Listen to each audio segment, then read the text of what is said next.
जब 2014 में मुझे देश की सेवा करने का मौका मिला तो मैंने नए सिरे से पूरे देश के अंदर कुछ प्रयासों को प्रारंभ किया। हम इंटीग्रेटेड अप्रोच लेकर के आगे बढ़े, होलिस्टिक अप्रोच लेकर के आगे बढ़े। तमाम साइलोज को समाप्त करके हमने एक मल्टी डायमेंशनल, बहुआयामी रणनीति पर काम शुरू किया। एक तरफ नेशनल न्यूट्रिशन मिशन शुरू हुआ तो दूसरी तरफ हर उस फैक्टर पर काम किया गया जो कुपोषण बढ़ाने का कारण था। बहुत बड़े स्तर पर परिवार और समाज के व्यवहार में परिवर्तन के लिए भी काम किया। स्वच्छ भारत मिशन के तहत भारत में 11 करोड़ से ज्यादा शौचालय बने। दूर दराज वाले इलाकों में शौचालय बनने से जहां स्वच्छता आई, वहीं डायरिया जैसी अनेक बीमारियों में भी कमी देखने को मिली। इसी तरह मिशन इंद्रधनुष के तहत गर्भवती माताओं और बच्चों के टीकाकरण का दायरा भी तेजी से बढ़ाया गया। इसमें भारत में ही तैयार रोटा वायरस, इस रोटा वायरस जैसे नए टीके भी जोड़े गए।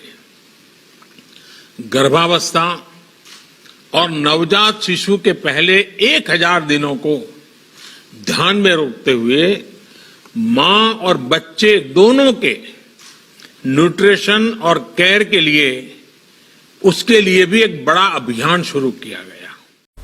मेरे कुछ प्रश्न हैं जिससे जो हमारे इंटरनेशनल एक्सपर्ट्स हैं उन्हें एहसास होगा कि भारत ने इस दिशा में क्या हासिल किया है। क्या आप ये जानते हैं कि साल 2014 तक सिर्फ 11 राज्यों में फूड सिक्योरिटी एक्ट लागू था और उसके बाद ही ये पूरे देश में प्रभावी तरीके से लागू हो पाया।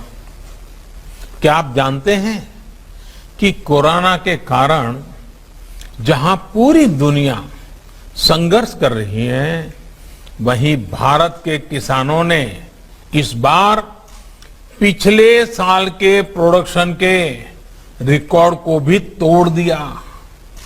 क्या आप जानते हैं कि सरकार ने गेहूं, धान और दालें, सभी प्रकार के खाद्यान्न की खरीद के अपने सारे पुराने रिकॉर्ड तोड़ दिए हैं।